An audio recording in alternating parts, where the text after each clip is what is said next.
ಕಾಂಗ್ರೆಸ್ನಲ್ಲಿ fight ನಡೀತಿದ್ದು Ahinda CM ಬಣದ ಸಚಿವರಿಂದ ಫೈಟ್ ನಡೀತಾ ಇದೆ. ಕೆಪಿಸಿಸಿ ಅಧ್ಯಕ್ಷರ ಬದಲಾವಣೆಯಾಗಲೇಬೇಕು ಅಂತ ಹೇಳಿ ಪಟ್ಟು ಹಿಡಿದಿದ್ದಾರೆ ಅಹಿಂದ ಅಂಡ್ ಸಿಎಂ ಬಣದ ಸಚಿವರು. ಅವರ ಒತ್ತಡಕ್ಕೆ ಮಣಿಯತ್ತ ಹೈಕಮಾಂಡ್.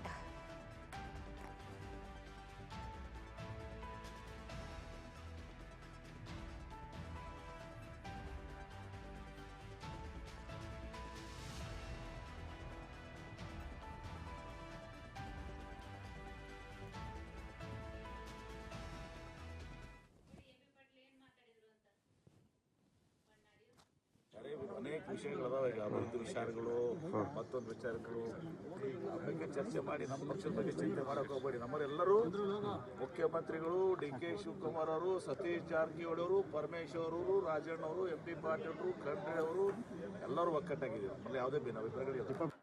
ಅನೇಕ ವಿಷಯಗಳದಾವ. ಈಗ ಅಭಿವೃದ್ಧಿ ವಿಚಾರಗಳು, ಮತ್ತೊಂದು ವಿಚಾರಗಳು ಬಗ್ಗೆ ಚರ್ಚೆ ಮಾಡಿ ನಮ್ಮ ಪಕ್ಷದ ಬಗ್ಗೆ ಚಿಂತೆ ಮಾಡಕ್ ಹೋಗ್ಬೇಡಿ. ನಮ್ಮರೆಲ್ಲರೂ ಮುಖ್ಯಮಂತ್ರಿಗಳು ಡಿ.ಕೆ. ಶಿವಕುಮಾರ್ ಅವರು, ಸತೀಶ್ ಜಾರಕಿಹೊಳಿ ಅವರು, ಪರಮೇಶ್ವರ್ ಅವರು, ರಾಜಣ್ಣ ಅವರು, ಎಂ.ಪಿ. ಪಾಟೀಲ್ ಅವರು, ಖಂಡ್ರೆ ಅವರು ಎಲ್ಲರೂ ಒಕ್ಕಟ್ಟಾಗಿದ್ದೀವಿ. ನಮ್ಮಲ್ಲಿ ಯಾವುದೇ ಭಿನ್ನಾಭಿಪ್ರಾಯಗಳಿಲ್ಲ. ಅನೇಕ ವಿಷಯಗಳದಾವ. ಈಗ ಅಭಿವೃದ್ಧಿ ವಿಚಾರಗಳು, ಮತ್ತೊಂದು ವಿಚಾರಗಳು ಬಗ್ಗೆ ಚರ್ಚೆ ಮಾಡಿ ನಮ್ಮ ಪಕ್ಷದ ಬಗ್ಗೆ ಚಿಂತೆ ಮಾಡಕ್ ಹೋಗ್ಬೇಡಿ. ನಮ್ಮರೆಲ್ಲರೂ ಮುಖ್ಯಮಂತ್ರಿಗಳು ಡಿ.ಕೆ. ಶಿವಕುಮಾರ್ ಅವರು, ಸತೀಶ್ ಜಾರಕಿಹೊಳಿ ಅವರು, ಪರಮೇಶ್ವರ್ ಅವರು.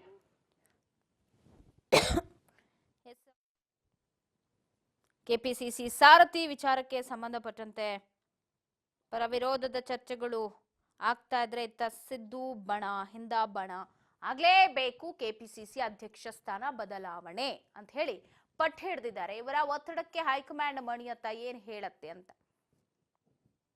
ಬದಲಾವಣೆ ಆದ್ರೆ ಪಕ್ಷ ಕೂಡ ಸ್ವಲ್ಪ ಮಟ್ಟಿಗೆ ಉದ್ಧಾರ ಆಗುತ್ತೆ ಅಂತ ಕೆಲವರು ಹೇಳ್ತಾರೆ.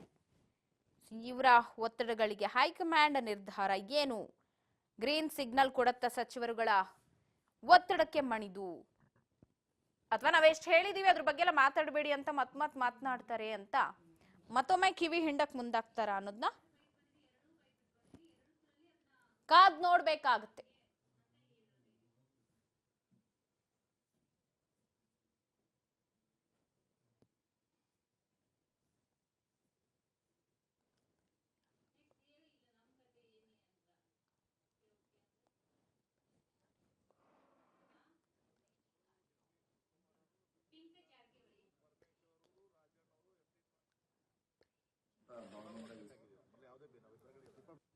ಅನೇಕ ವಿಷಯಗಳದಾವ. ಈಗ ಅಭಿವೃದ್ಧಿ ವಿಚಾರಗಳು, ಮತ್ತೊಂದು ವಿಚಾರಗಳು ಬಗ್ಗೆ ಚರ್ಚೆ ಮಾಡಿ ನಮ್ಮ ಪಕ್ಷದ ಬಗ್ಗೆ ಚಿಂತೆ ಮಾಡಕ್ ಹೋಗ್ಬೇಡಿ. ನಮ್ಮರೆಲ್ಲರೂ ಮುಖ್ಯಮಂತ್ರಿಗಳು ಡಿ.ಕೆ. ಶಿವಕುಮಾರ್ ಅವರು, ಸತೀಶ್ ಜಾರಕಿಹೊಳಿ ಅವರು, ಪರಮೇಶ್ವರ್ ಅವರು, ರಾಜಣ್ಣ ಅವರು, ಎಂ.ಪಿ. ಪಾಟೀಲ್ ಅವರು, ಖಂಡ್ರೆ ಅವರು ಎಲ್ಲರೂ ಒಕ್ಕಟ್ಟಾಗಿದ್ದೀವಿ. ನಮ್ಮಲ್ಲಿ ಯಾವುದೇ ಭಿನ್ನಾಭಿಪ್ರಾಯಗಳಿಲ್ಲ.